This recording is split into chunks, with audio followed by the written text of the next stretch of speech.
Hagia Sophia. So good morning students. I am taking social science and my name is Dhanya George. So can you see a picture? So it's a Hagia Sophia. It's an important monument in the world history. So this monument is built in 6th century AD. So now this monument is presented in Istanbul in Turkey. So it's a perfect example of architecture splendors of Constantinople during the Constantinople period. So here you can see Constantinople in the map. So Constantinople is the former capital of Eastern Roman Empire and it has a unique place in the world history. So the main feature of this Constantinople is that it's a place of center of knowledge and it is the abode of scholars and a treasury tower of scholarly books. That means it's a residence or the residential place of the scholars and storing valuable related to serious studies of scholarly textbooks there. So gateway, Constantinople is the gateway from Asia to Europe and also it's a port city. So once more I repeat, the main feature of the Constantinople is it's a center of knowledge, it's a residence of scholars and treasury store of scholarly texts. It's a gateway between Europe and Asia and it's also a port city. So in 1453, Turks conquered Constantinople. As a result, there is a failure of olden Eastern Roman empires.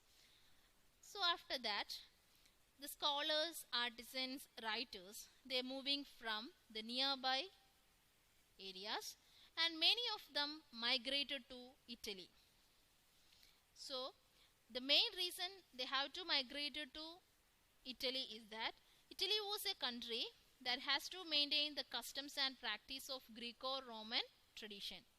The rich traders, Italian traders, they were the pattern of art and literature and culture. That means they have given financial supporters to these persons.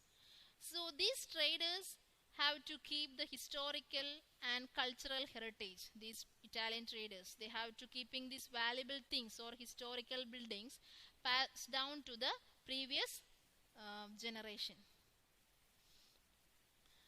Then next one is Renaissance. Have you heard about the term Renaissance? So that means there is a changes occurring there. So art, literature and history in the medieval period were centered on religious ideology. But the languages of Greek and Latin, these languages are also considered as an elite and scholarly during this period. During the 30th century, Latin and Greek gave a regional language like English, Spanish and French. Like these are also considered as a regional language. And the writers of this period, this 13th century, the writers of this period, their main work or the theme work is that the life of the common people. So there is a lot of changes occurring in art forms like painting and sculptural works. So this vision is primarily considered as the various aspects of human lives. So it is known as humanism. So in art and sculptural works, so there is a lot of changes in the writing, sculptural works and art. So that changes is known as humanism. So during the 13th century, so there is a lot of changes occurring in all this field. So that is known as humanism. പ്രിയപ്പെട്ട കുട്ടികളെ, നമ്മളിന്ന് പുതിയൊരു അധ്യയന വർഷത്തിലേക്ക് പ്രവേശിച്ചിരിക്കുകയാണല്ലേ. മറ്റു വർഷങ്ങളിൽ നിന്നും തികച്ചും വ്യത്യസ്തമായ ഒരു അധ്യയന വർഷാരംഭത്തിലേക്കാണ് നമ്മൾ ഇത്തവണ പ്രവേശിച്ചിരിക്കുന്നത്. മഴ നനഞ്ഞ് സ്കൂളിലേക്ക് പോകാനോ കൂട്ടുകാരോടൊത്ത് കളിക്കാനോ ഒക്കെയുള്ള അവസരങ്ങൾ നമുക്ക് നഷ്ടപ്പെട്ടിരിക്കുകയാണ്. സാരമില്ല, ഈ നഷ്ടങ്ങളൊക്കെ നമ്മൾ സഹിക്കുന്നത് ഒരു നല്ല നാളേക്ക് വേണ്ടിയാണെന്ന് നമുക്ക് വിശ്വസിക്കാം. ഇന്ന് നമുക്ക് നമ്മുടെ വീടാകുന്ന ആ ഒരു സ്നേഹക്കൂട്ടിൽ നമുക്ക് ഒതുങ്ങാം. വീടെന്ന് പറയുമ്പോൾ തന്നെ നമുക്കറിയാം, നമ്മുടെ അച്ഛനും അമ്മയും സഹോദരങ്ങളും ഒക്കെ ചേർന്ന് വളരെ സന്തോഷത്തോടു കൂടി നമ്മളായിരിക്കുന്ന ഒരു അവസ്ഥയാണ് അല്ലേ. അപ്പം നമ്മുടെ ബാല്യകാലത്ത് നമ്മുടെ അച്ഛനോടും അമ്മയോടും ഒപ്പം വളരെ സമയം നമ്മൾ ചിലവഴിച്ചിരുന്നു. അതിനുശേഷം നമ്മൾ ഏറ്റവും കൂടുതൽ സന്തോഷത്തോടെ നമ്മുടെ മാതാപിതാക്കളോടൊപ്പം ചിലവഴിച്ച ഒരു കാലമായിരുന്നു നമ്മുടെ ഈ ലോക്ക്ഡൗൺ കാലം. നമ്മുടെ അച്ഛൻ, അമ്മ എന്ന് പറയുമ്പോൾ തന്നെ നമുക്കറിയാം, സ്നേഹത്തിൻ്റെ ഒരു കൂടാരമാണ് അമ്മ.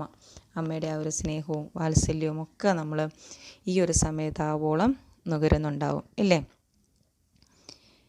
നമുക്കെന്തെങ്കിലും ആവശ്യങ്ങൾ നേടിയെടുക്കണമെങ്കിൽ നമ്മൾ ആരോടാണ് കാര്യങ്ങളൊക്കെ ചെന്ന് പറയുക? അമ്മയോടാണല്ലേ. അമ്മയിലൂടെയാണ് നമ്മൾ പല കാര്യങ്ങളും നമുക്ക് വേണ്ട പല കാര്യങ്ങളും നമ്മൾ നേടിയെടുക്കുന്നത്. അമ്മയുടെ സ്നേഹത്തെക്കുറിച്ച് നമ്മൾ ധാരാളം കഥകളും കവിതകളും ഒക്കെ വായിച്ചിട്ടുണ്ട് ഇല്ലേ. നിങ്ങൾ കേട്ടിട്ടുണ്ടാവും, അല്ലെങ്കിൽ നിങ്ങൾ പഠിച്ചിട്ടുണ്ടാവും ഇടശ്ശേരിയുടെ പൂതപ്പാട്ടിനെക്കുറിച്ച്. തൻ്റെ പൊന്നോമന മകനെ, തൻ്റെ പ്രിയപ്പെട്ട കുഞ്ഞിനെ നഷ്ടപ്പെട്ട അമ്മയുടെ വേദനയാണ് ഇടശ്ശേരി പൂതപ്പാട്ട് എന്ന് പറയുന്ന ആ ഒരു കവിതയിലൂടെ അവതരിപ്പിക്കാനായിട്ട് ശ്രമിച്ചിരിക്കുന്നത്. തൻ്റെ പൊന്നു കുഞ്ഞിനെ തട്ടിയെടുത്ത ഭൂതത്തിന് തൻ്റെ കണ്ണ് ചുഴന്നു നൽകി തൻ്റെ കുഞ്ഞിനെ തിരികെ വാങ്ങാനായിട്ട് ശ്രമിക്കുന്ന ഒരമ്മയെ നമ്മൾ ഭൂതപ്പാട്ടിൽ കണ്ടു. അതുപോലെ തന്നെ വൈക്കം മുഹമ്മദ് ബഷീറിൻ്റെ അമ്മ എന്ന് പറയുന്ന കൃതിയിലും അമ്മയുടെ സ്നേഹത്തിൻ്റെ ആഴം നമുക്ക് കാണാനായിട്ട് സാധിക്കുന്നുണ്ട്. വിദ്യാർത്ഥിയായിരുന്ന ബഷീർ ഒരിക്കലും സ്വാതന്ത്ര്യ സമരത്തിൽ പങ്കെടുക്കാനായിട്ട് ഒരു സന്ധ്യാസമയത്ത് അമ്മയുടെ കയ്യിൽ നിന്നും ഒരു ഗ്ലാസ് വെള്ളവും വാങ്ങി കുടിച്ചുകൊണ്ട് ഒന്നും പറയാതെ വീട്ടിൽ നിന്ന് ഇറങ്ങിപ്പോയി. അങ്ങനെ സമരത്തിൽ പങ്കെടുക്കാൻ പോയ ബഷീർ തിരികെ വീട്ടിലേക്ക് വരുന്നത് 3 മാസങ്ങൾക്ക് ശേഷമാണ്. ലോകം മുഴുവനും ഉറങ്ങിക്കിടന്നിരുന്ന ആ പാതിരാ നേരത്ത് വീട്ടിലേക്ക് കയറിൽ ചെന്ന ബഷീറിനെ കാത്ത് ബഷീറിൻ്റെ അമ്മ ആ ഉമ്മറപ്പടിയയിൽ കാത്തിരിപ്പുണ്ടായിരുന്നു.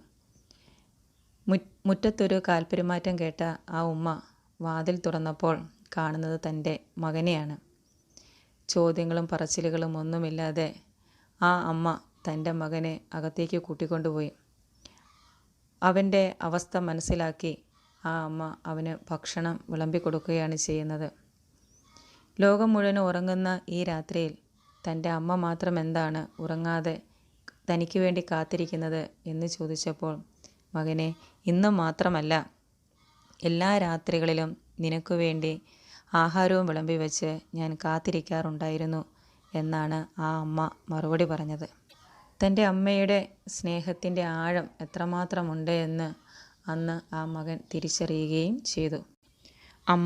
അമ്മയുടെ സ്നേഹം, അതിന് പകരം വയ്ക്കാൻ ഈ ലോകത്ത് മറ്റൊന്നും തന്നെയില്ല. സ്നേഹമെന്ന ആ വികാരത്തിൻ്റെ വിവിധ ഭാവങ്ങളാണ് അടിസ്ഥാന പാഠാവലിയിലെ ആദ്യ യൂണിറ്റായ ജീവൽ സ്പന്ദങ്ങൾ എന്ന ഭാഗത്തിലൂടെ നമ്മൾ പഠിക്കുന്നത്. ഈ യൂണിറ്റിൻ്റെ പ്രവേശക പ്രവർത്തനമായി നൽകിയിരിക്കുന്നത് ജി കുമാരപിള്ളയുടെ സ്നേഹത്തിൻ്റെ വർത്തമാനം എന്ന് പറയുന്ന ഒരു കവിതയാണ്. സ്നേഹത്തെക്കുറിച്ചാണ് ഈ കവിതയിൽ പറഞ്ഞിരിക്കുന്നത്. ജി കുമാരപിള്ളയുടെ കവിതകൾ നമ്മൾ 6ാം ക്ലാസ്സിൽ പഠിച്ചിട്ടുണ്ട്. നിങ്ങൾ ഓർക്കുന്നുണ്ടോ? നിങ്ങൾക്ക് ഓർമ്മയുണ്ടല്ലേ, ജീവനുള്ള പാട്ട് എന്ന് പറയുന്ന കവിത അല്ലേ. അപ്പോൾ ജി കുമാരപിള്ളയെക്കുറിച്ച് നമ്മൾ ആ ക്ലാസ്സിലെ കുറച്ച് കാര്യങ്ങൾ പറഞ്ഞതാണ്. നിങ്ങളെ ഒന്നുകൂടെ ഞാനൊന്ന് ഓർമ്മിപ്പിക്കാം. മലയാളത്തിലെ ശ്രദ്ധേയനായ കവിയായിരുന്നു ജി കുമാരപിള്ള. 1923 ആഗസ്റ്റ് 23 കോട്ടയം ജില്ലയിലെ വെന്നിമലയിലാണ് അദ്ദേഹം ജനിച്ചത്. ദീർഘകാലം അധ്യാപകനായിരുന്നു. കേരള മദ്യനിരോധന സമിതി അധ്യക്ഷനായിട്ടും അദ്ദേഹം പ്രവർത്തിച്ചിട്ടുണ്ട്. അതുപോലെ തന്നെ അദ്ദേഹത്തിൻ്റെ അല്ലെങ്കിൽ അദ്ദേഹത്തിൻ്റെ കൃതികളുടെ ഒരു പ്രത്യേകത എന്ന് പറയുന്നത് പാരമ്പര്യ കവിതകളുടെയും ആധുനിക കവിതകളുടെയും കൂടിച്ചേരലായിരുന്നു അദ്ദേഹത്തിൻ്റെ കവിതകൾ. അരളിപ്പൂക്കൾ, മരുഭൂമിയുടെ കിനാവുകൾ, ഓർമ്മയുടെ സുഗന്ധം, സപ്തസ്വരം, കവിത തുടങ്ങിയ കവിതകളാണ് അദ്ദേഹം രചിച്ചത്. മൗലാന അബ്ദുൽ കലാം ആസാദ്, ആചാര്യ നരേന്ദ്രദേവ് തുടങ്ങിയ ജീവചരിത്രങ്ങളും അദ്ദേഹം രചിച്ചു. 2000 സെപ്റ്റംബർ 17 അദ്ദേഹം അന്തരിച്ചത്. അപ്പോൾ ഇത്രയും കാര്യങ്ങളാണ് നമ്മൾ ജി കുമാരപിള്ളയെക്കുറിച്ച് പൊതുവായിട്ട് അറിഞ്ഞിരിക്കേണ്ട കാര്യം. അപ്പം ഞാൻ ഈ ജി കുമാരപിള്ളയുടെ സ്നേഹത്തിൻ്റെ വർത്തമാനം എന്ന് പറയുന്ന ഈ കവിതയിലെ നമ്മുടെ ആദ്യ യൂണിറ്റായ ജീവലസ്പന്ദങ്ങൾ എന്ന് പറയുന്ന യൂണിറ്റിൻ്റെ പ്രവേശക പ്രവർത്തനമായി തന്നിരിക്കുന്ന സ്നേഹത്തിൻ്റെ വർത്തമാനം എന്ന് പറയുന്ന കവിതയിലെ ഏതാനും വരികളാണ്. ഈ വരികൾ ഞാനിപ്പോൾ ചൊല്ലാം, നിങ്ങൾ ശ്രദ്ധിച്ചിരിക്കുക. എൻ്റെ ഭൂമിയായി വെള്ളമായി വായുവായി എൻ്റെ നിത്യ നിദാനമാം സ്നേഹമേ, നെഞ്ചിൽ നീർവീഴ്ച ഞെക്കി ഞെരുക്കവേ നെല്ലരിത്തിള വെള്ളപ്പകർച്ചയായി എൻ മുറിപ്പാട് പൊത്തിപ്പൊതിഞ്ഞിടും പഞ്ഞിയായി നേർത്ത ശീലയായി ചീന്തലായി എൻ്റെ വേരിൻ്റെ മണ്ണിൽ വളങ്ങളായി എൻ്റെ ചില്ലയ്ക്കു സൂര്യപ്രകാശമായി എൻ്റെ അന്നമായി ഉപ്പായി അനച്ചമായി എൻ്റെ നിത്യ നിദാനമാം സ്നേഹമേ, എൻ്റെ അന്നമായി ഉപ്പായി അനച്ചമായി എൻ്റെ നിത്യ നിദാനമാം സ്നേഹമേ.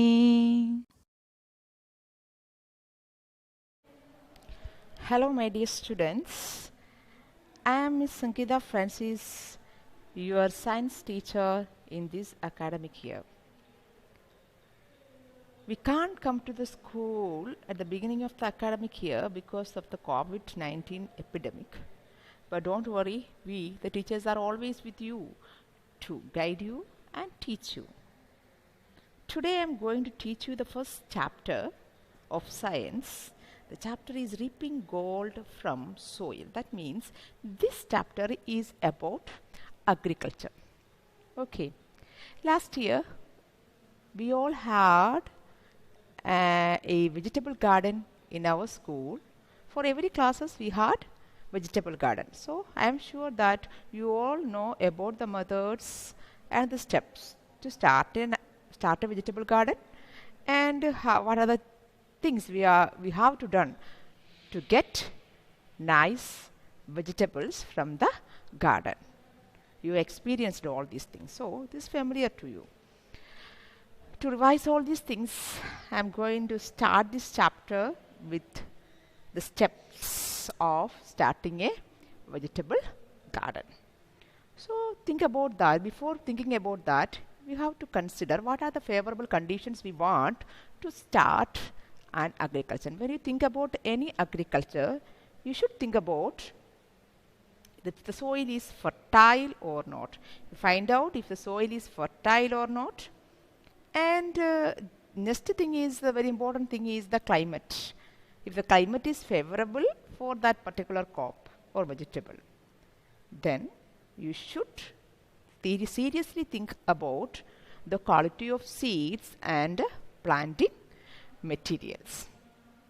So, which are the things we have to consider? First one, the soil. If the soil is fertile or not, then the climate is suitable to that particular crop or vegetable, then the quality of the seeds. Okay. So first step, what we done last year when we got the chance to cultivate crops or vegetables in the land. What we done first? First we cleared the land. How you cleared? We pluck all the weeds from the land and the land become clear. Then what is the step then? The land is clear, then we have to find out the good seeds. You can see the picture of seeds in the board. We can see different sized and shaped seeds, and thinking about these seeds, what are the qualities of a seed? What should be the qualities? We should select high yielding plant. We want high yielding plant. That's why you should select plants which are yielding highly. Yielding high means, what is the meaning of yield? That means the plant produce lot of fruits. If the plant is producing lot of fruits, that means the plant is very healthy and we can take seeds from that plant. Okay, we can see that some plants are there. In the last year also we saw that some plants are there in our garden that is only produce 2 or 3 vegetables. Okay, that means that plant is not healthy. And if you take seed from that plant, it will not produce more fruits. Okay, only the plant that yield more only we should select to cultivate. Okay, the second step, so we selected the seeds. First we clear the land, then we selected the seeds. Okay, we keep the seeds with you. Then the third thing is, what is the third thing? Then what we done? We plow the field. What is plowing? Plowing means we are loosen, make the soil loose. For what purpose? We are making the soil loose. We know that in the earlier classes we studied about that the seed wants some necessary things to sprout. What are the necessary things needed for the seed to sprout? The seed need air, water and sunlight. So air is an essential factor. So if the soil is not loosened, what happens? The air is not going through in between the soil particle. If the soil is loose, then only there will be enough air to sprout the seed. So you should plow the field nicely before sowing the seed.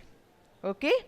And you can add some manures also at that time, also beginning also you can, if the soil is not fertile, you can add more manures, vegetable compost and all this to this soil at the time of after the plowing. Clear? Then we select the seed. Already we selected the seed. So before sowing the seed, you should soak the seed in water at least one night. Okay. So one night you soak the seed in the water and take it out in the next morning and you can sow the seed in the soil. Next thing is the selection of we consider the size of the seed. We saw, I told you before that different types and different size and different shape seeds are there. So if you are taking small seeds, you can just sow the seeds, just spread on the soil. Okay, you can just spread the seeds on the soil and you can take some soil in hand and sprinkle over the seeds. That's enough. Okay, before that also you wet the soil. Okay, wet in the wet soil only you should sow the seed. Okay, the small seeds examples: amaranthus. What is amaranthus? Do you know what is amaranthus? Amaranthus in Malayalam we are saying cheera. Okay, that amaranthus is a small seed. So we can, you know that you are very simply spreading the seed on the soil and after that you just sprinkle some soil on the top of the seed and after 2-3 days it will sprout.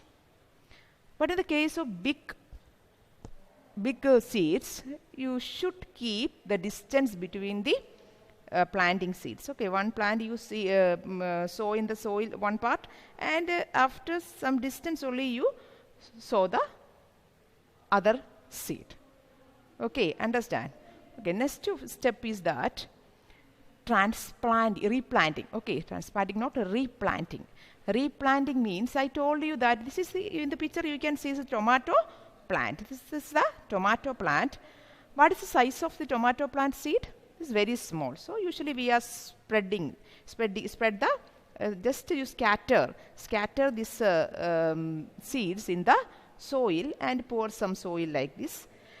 And after that, with the crowd, they are sprouting out and the sapling. Sapling means small plants are coming out and it is crowded. If it is crowded, can they grow well? No. They will not get enough place, enough nutrient and enough water. So you should replant that sapling again. Okay, that is replanting. Equal distance. You can see that in the picture, you can see that distance are keeping in between two plants. The equal distance you can replant the sapling. Then every day you should water the plant. Every day you should water the plant. The time for watering is nice time is morning and evening. Very nice time is evening. Okay, very good. Time is evening. Evening you can water. Otherwise you can water morning and evening. Never water the plant in the noon time. Okay, it will affect the plant. So next step is you should then in between 2 weeks you done all these things. What is this? The removal of weeds. After doing all these things, you check in between 2 weeks. You can check whether any unwanted plants. Unwanted plants are known as weeds. Unwanted plants are known as weeds. You should pluck or remove the weeds from the garden. Otherwise, all the nutrients, these weeds will take away all the nutrients in the soil, and our plants never get nutrients. So you should remove all the weeds from the soil. And after that, you should manure. What is manure? Manure means we are giving fertilizers like a vegetable compost and all this. You should add to the soil. Okay, then only the plants can grow nicely. Okay, then after manuring and watering every day, and in between the intervals, you should remove the weeds. Then after some time, you will get nice fruits. Okay, you can harvest. What is the harvesting means? You can collect the result, that is the fruits from the garden. Okay, now you clear what are the steps of steps of an agriculture. So next thing, the seeds selection time. I told you seeds you should consider mainly about the seeds. So I told you high yielding seeds only you should select. The second thing is that you should avoid the plants which had any disease. Okay, it has any disease, you should avoid that plant. The plant should be healthy without any disease. If you are selecting the seed from a diseased plant, the plants we get after sprouting also have all these diseases. And another thing you have to consider that you select the seed from a plant in the mid-span. Mid-span means the middle-aged plant. You never select a plant like too old or too young. In between, you should select. Understand? You never select a seed of a small plant. That means the first time that is producing fruits, you never take seeds from that one. Okay, some plants are there, very old trees or plants are there, you never take seeds from that one also. The middle-aged plants only you select for taking the seeds. So you should consider all these things. So I'm going to say once again about the steps. What are the steps? First, we clear the land. Second step, what is the second step? Then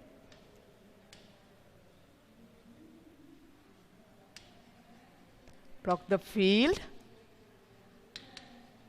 For what? To loosen the soil. If the soil is loose, then only the air particles will go in between the soil and it will help the seed to sprout. Third, what is the third thing? What is the third thing? You should select the seed. Then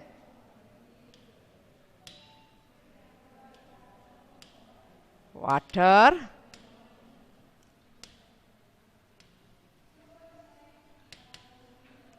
the soil, then sow the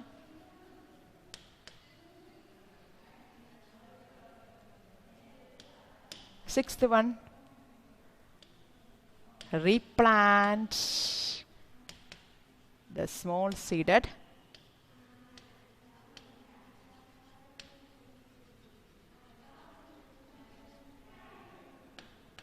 plants.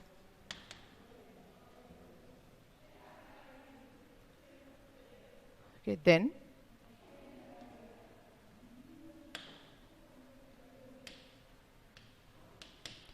every day you should water, I told you.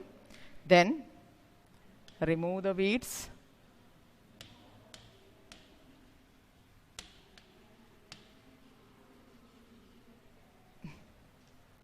Eighth point is manuring.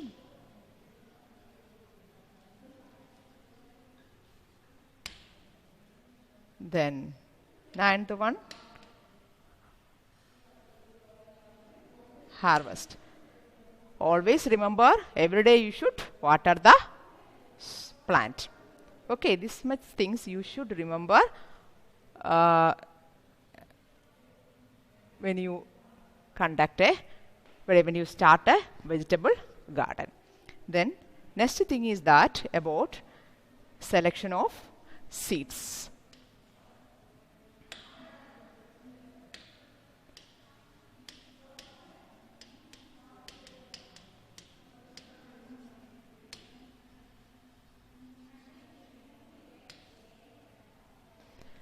Selection of seeds. When you are selecting the seed, you should consider that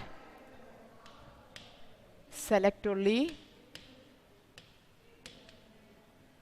high yielding plants.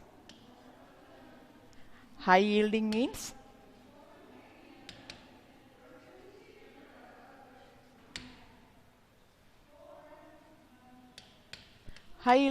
what is the meaning of high yielding? The plants which are producing more fruits. Next thing, never select a diseased plant.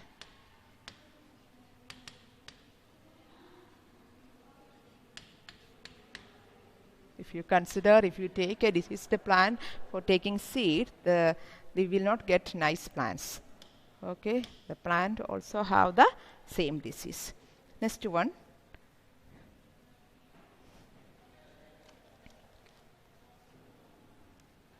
seeds must be collected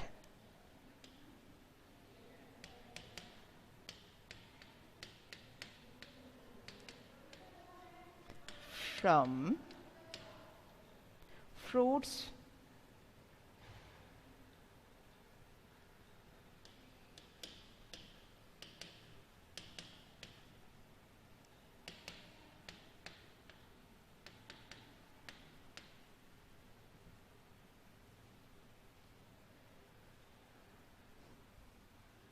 forming the mid-span. Mid-span means the middle age of the aged plants. Clear? This much about selecting of a seed. So now you know that you were started to cultivate a plant from the seed. Other than the seed also we can produce a new plant. Which are the parts we are using to produce a new plant? We are using the stem. Some plants we are getting new plants from the stem. Then from some from root. Some plants we are getting from leaf also. So these are known as vegetative propagation. So in the formation of seeding from the seed is by sexual reproduction, and the formation of new plants from parts like root, stem and leaf is called vegetative propagation. So we have to study about that also. So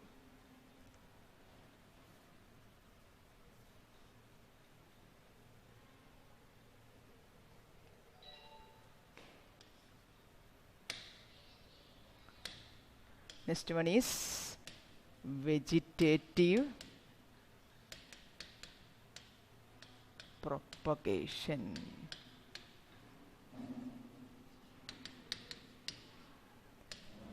What is vegetative propagation? In this type, we are getting into new plants from the part of the plants like a stem, root and a leaf. So, you can make a list. You know that which are the plants producing from seeds and which are the plants we are getting from the other part of the plant like a stem, a leaf and a root. All these studied before. And by your experience also, you know all these things. I'm going to give you an assignment that you should prepare a chart. In that one column, you have to fill the names of the plants which are produced by seeds, and the other column you have to write the plant's name that is by vegetative propagation. That means the plants which are produced from the other parts of the plants like a stem, root and a leaf. You all these studied in the last standard. Okay. So this much today's class. So see you again in the next class. Okay. Thank you. Bye bye.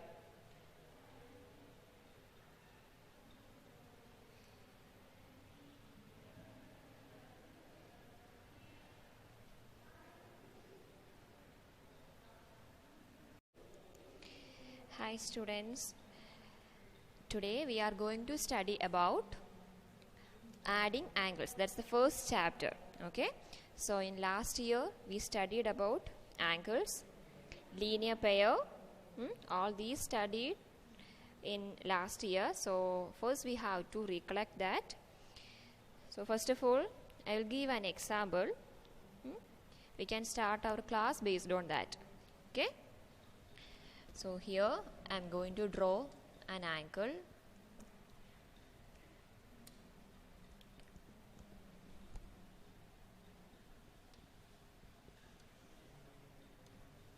Okay. Three angles are here. Angle ABD, it is 60 degree. Then angle CBD is 40 degree. Okay, these two angles are given here. Then if two angles are given, how can you find angle ABC? How can you find that? For finding the total angle, you have to add the given two angles, right? Angle ABC is equal to angle CBD plus angle ABD.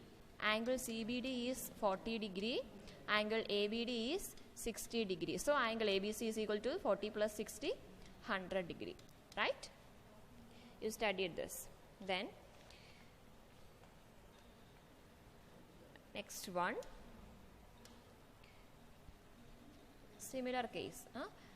If total angle and one of the angle is given, okay, angle SQR, it is 50 degree, and the total angle PQR, that angle is 110 degree.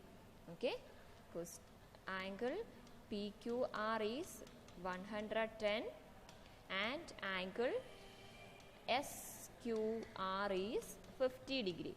The question is find angle PQS. If the total angle and one of the angle is given, how to find angle PQS?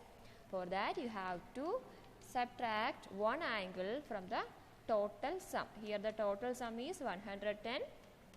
So 110 minus 50, what's the answer? 60 degree. So angle PQS is equal to 60 degree. Then the next one is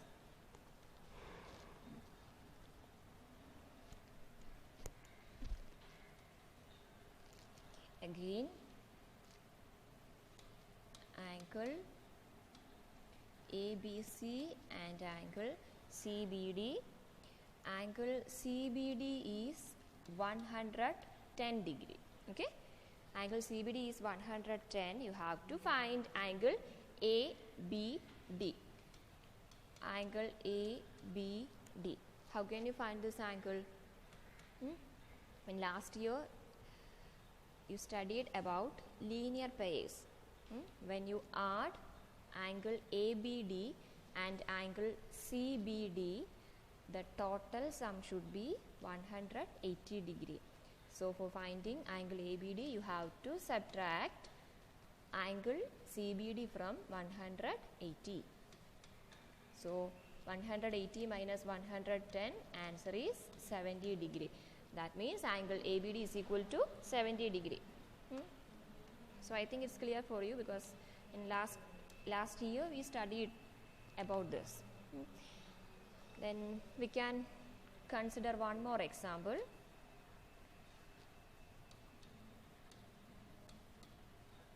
Similar type of question. Angle PQS. Angle PQS is 50 degree. Okay. Angle PQS, it is 50 degree. Question is find angle RQS. How can you find angle RQS? For that you have to subtract 50 degree from 180. So 180 minus 50, answer is 130 degree. Right? So what we discussed here, if a line is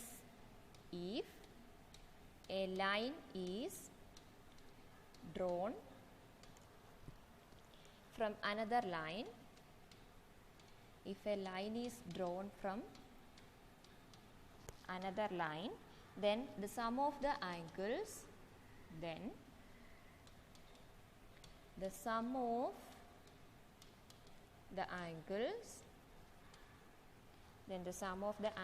on either side is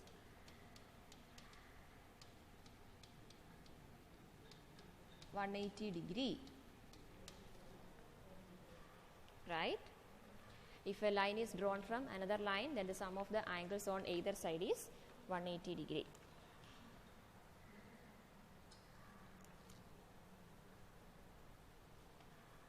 A pair of angles got like this is called a linear pair. Right?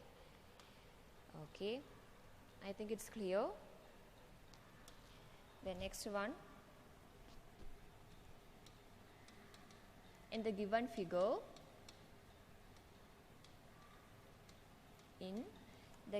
figure, how much is the angle on the left? How much is the angle on the left? So the figure is like this. Okay, angle CBD, that angle is 75 degree. So we can solve this question based on the previous section. Angle CBD is 75 degree. So what about angle ABD? Angle ABD is equal to, these two angles form a linear pair. So angle ABD is equal to 180 degree minus 75 degree. Then it is 105 degree. Right? Suppose we extend the upper line downwards. Okay, we are going to extend this line.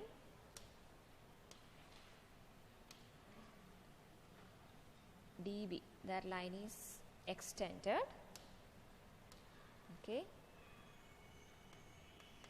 then angle ABE, angle CBE, we have to find that two angles.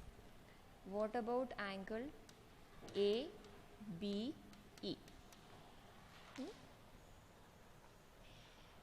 The angle at the top and bottom on the left side of the slanted line DE, it's formed a linear pair, right? Angle ABE is 105 degree. So when you add angle ABD and angle ABE, the sum should be 180 degree. So how can you find angle ABE? You have to subtract 105 degree from 180. Then the answer is 75 degree. Similarly, we can find angle CBE also, right? DE is a slanted line. Then when you add DBC, angle DBC and angle CBE, it form a linear pair. Angle DBC is 75. So what about angle CBE? It should be 105 degree. Angle CBE is 105.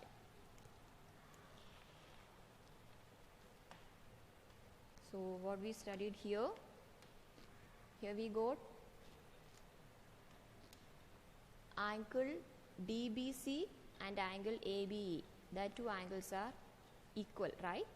And similarly angle ABD and angle CBE, that two angles are also equal. So we can write, among the four angles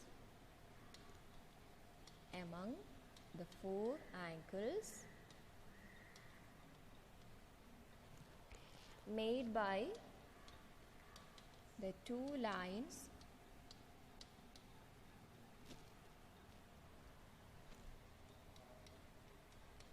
cutting across each other,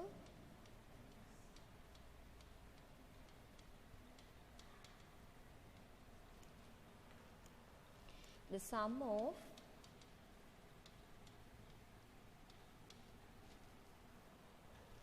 each pair of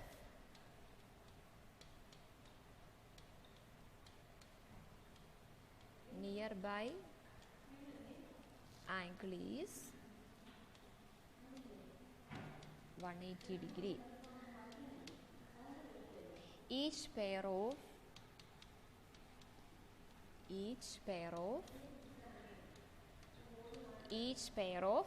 opposite angles are equal. Each pair of opposite angles are equal, right? So in the last example also we found this. There also we got the pair of opposite angles are equal, right? So based on this we can do a question.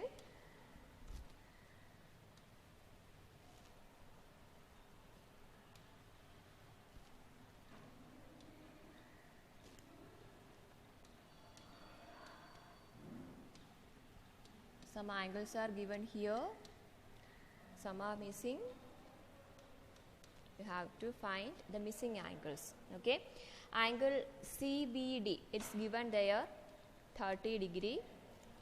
Then angle DBE is also given 70 degree. Then you have to find all the remaining angles. Find angle ABE,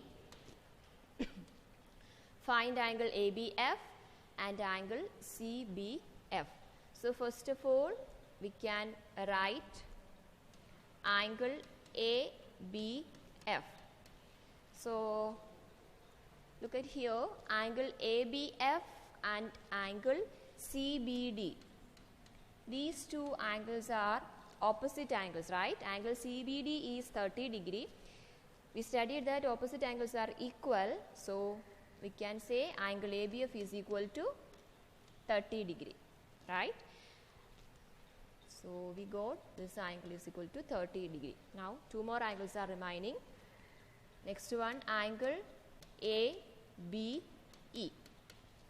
So there when you add angle ABE, angle EBD and angle DBC, what's the sum? Sum should be 180 degree.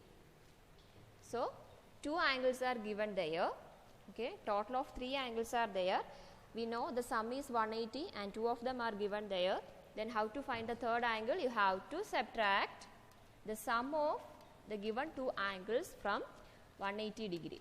So 180 minus 70 degree plus 30 degree, which is equal to 180 minus 70 plus 30 is 100. So 180 minus 100, answer is 80 degree, right? So this angle is angle ABE, it's 80 degree. Then only one more angle is remaining angle FBC. Angle FBC. How to find that angle? AC is a slanted line. When you add angle ABF and angle CBF, sum should be 180 degree. One angle is given there. For finding the next angle, you have to subtract 30 degree from the total sum 180. So 180 minus 30, answer is 150 degree. So this angle is 150, right? So I will give another question. You have to do this. Do this question. Find the answers yourself, okay? If you have any more doubt, you can clear your doubts through your WhatsApp group.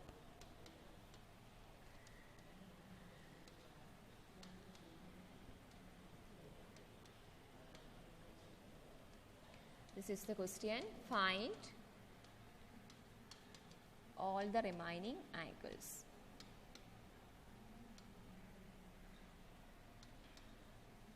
Find all the remaining angles. This is the question. Okay.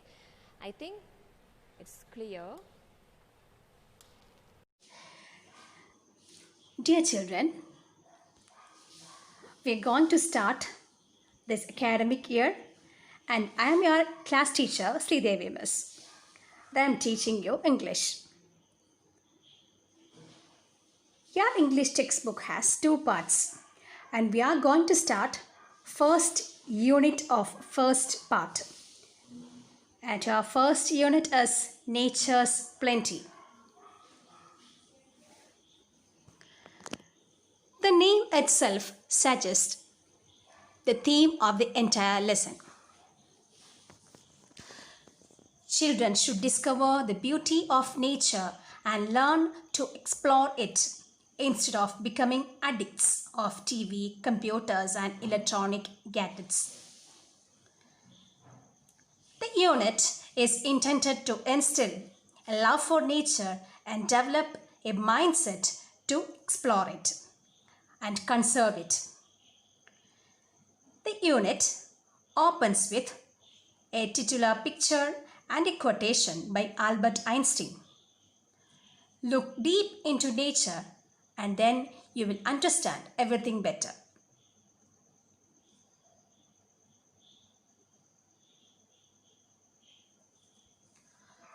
Here is a newspaper clipping. Read it carefully. Nature's daughter, Jharkhand. Living close to nature is living life in full. Suryamani's story will definitely be an eye-opener to those who deliberately walk away from nature. Suryamani is a tribal nature activist who loves the forest and considers it as her own. She loved the forest and knew that she could do something to save it. In college, she became a part of Save the Forest movement. She went on nature walks with children on weekends, explaining that our survival is linked with the survival of the forest.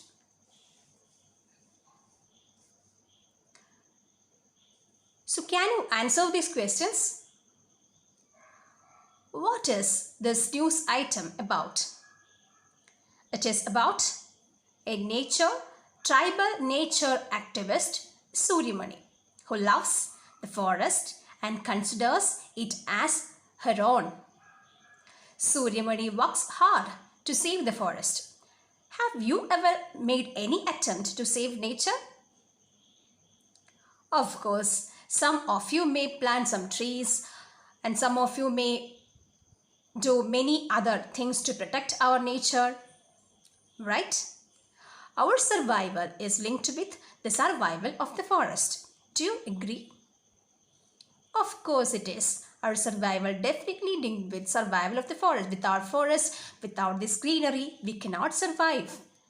Because the essential thing that we need to live is oxygen. And this greenery provides us with enough oxygen to live. So, of course, our survival is linked with the survival of the forest. Imagine that you are going on a nature walk with your teacher. How would that experience be? List them below in appropriate columns. You may seek the help of your teacher. So here you can see 3 columns. The first column, I could see. Second one, I could hear. Third one, I could sense. In the first column, you have to fill what all things you can see. One is already there, that is big trees. And another thing, many plants, different kinds of flowers, many birds or insects. You can see waterfall too. Then what all things you could hear? The chirping of birds, the rustling of leaves, the babbling of a brook, roaring of a waterfall, trumpeting of an elephant. What could you sense or smell? First one is the fragrance of flowers. The silence of the forest also you can sense. The tenderness of leaves. The cool breeze. So you get details about what all things you could see, what all things you could hear, or what all things you could sense during your walk through a forest. Now, write in a paragraph what you would see or hear or sense in a forest.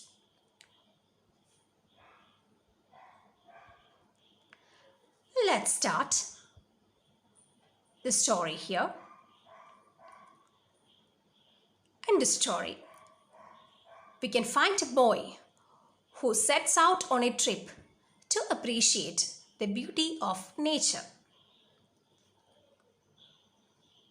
We can find where does he go, what does he see there, how does he feel. Let's find out all these details by reading this interesting story. The story is How Far is the River? It is written by Ruskin Bond. Some of you may be familiar with the writer.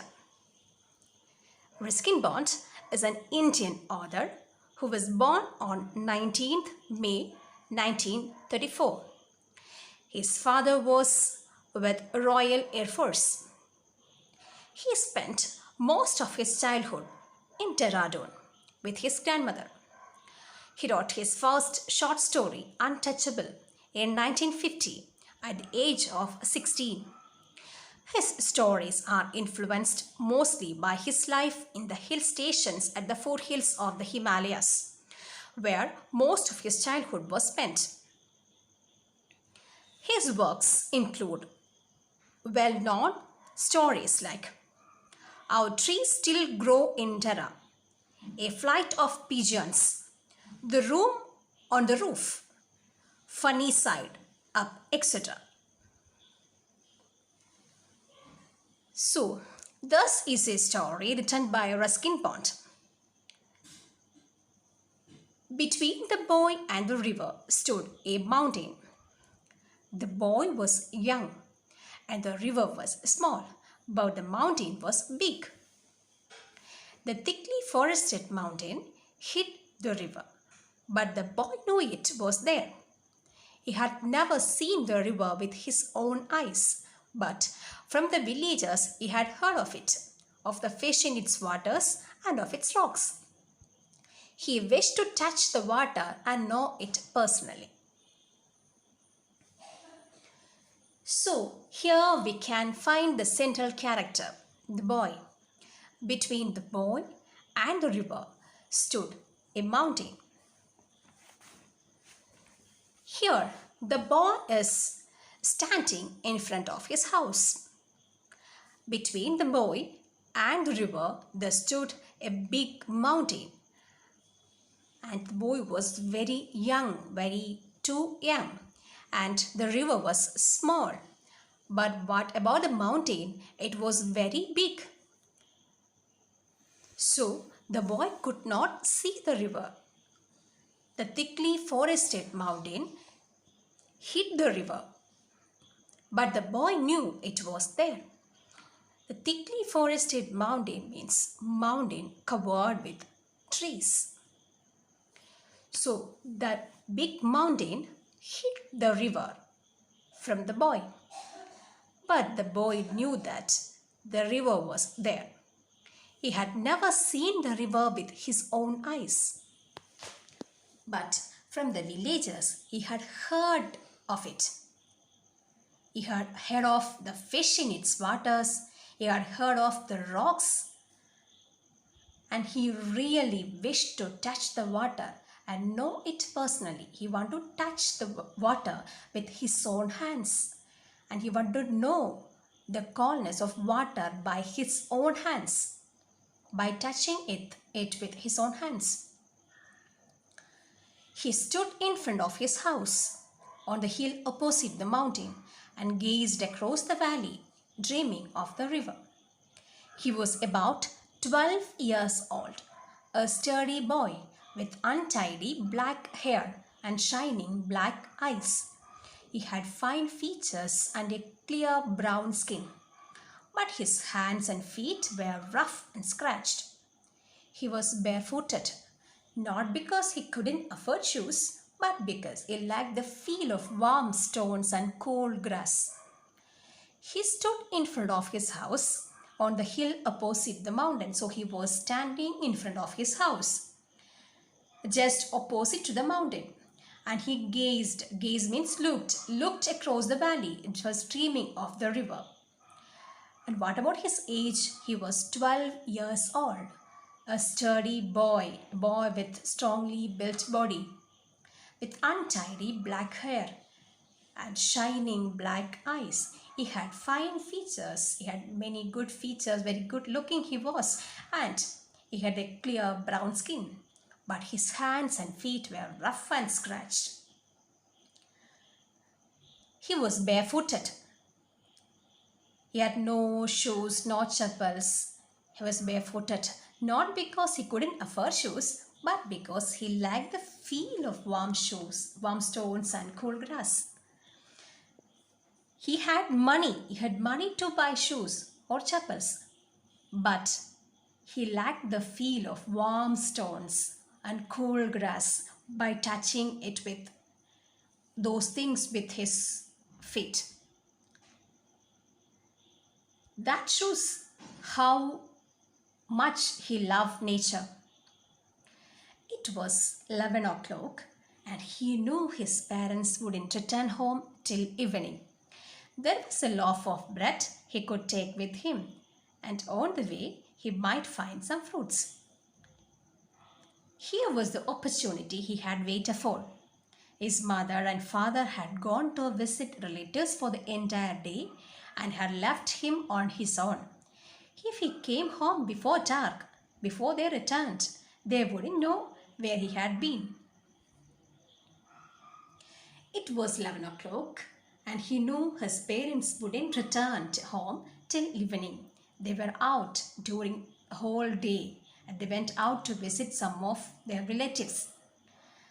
And only a loaf of bread was there.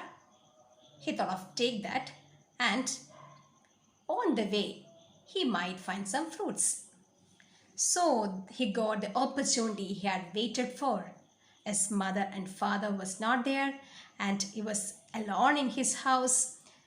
If he came home before dark, before they returned, they wouldn't know where he had been. If he managed to reach back before the parents returned home, they wouldn't know where he had been. He went to the house and wrapped the loaf in a newspaper. Then he closed all the doors and windows. So he just got into the house and covered the loaf of bread in a newspaper, and then he closed all the doors and windows. He got ready to go and see the river. So here are some questions. What prevented the boy from seeing the river? Of course, what The thickly forested mountain prevented the boy from seeing the river. What did the boy hear about the river from the villagers? He heard about the fish in its waters and off its rocks. Why did the boy like to walk barefooted? Because he couldn't afford shoes, but because he liked the feel of warm stones and cool grass. How did the boy get a chance to see the river? His mother and father had gone to visit relatives for the entire day and he had left him on his own, so he got an opportunity to go and see the river. So go through the lesson again and read these paragraphs again and try to answer these questions. Thank you. Have a nice day.